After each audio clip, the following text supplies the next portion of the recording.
طيب، هذا المقطع ممتع.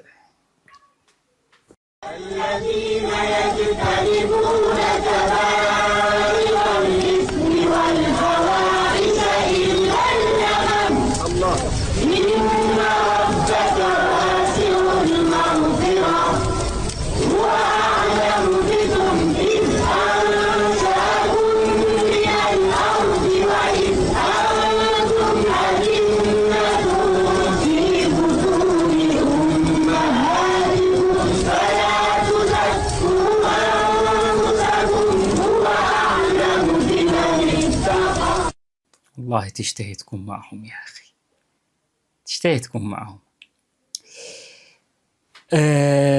الذي أرسل لي المقطع هو يسألني عن القراءة الجماعية، هل هي جائزة أم ليست بجائزة؟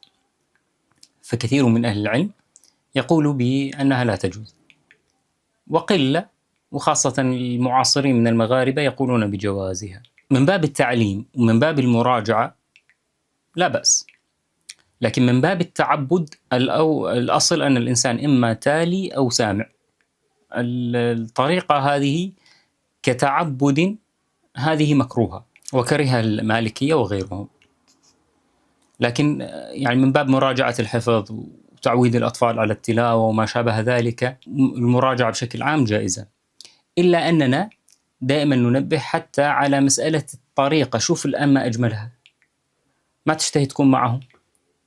روح شوف في بعض المساجد في يعني بعض البلاد الشقيقة الحبيبة كيف يتلون القرآن، وعرضناها لكم.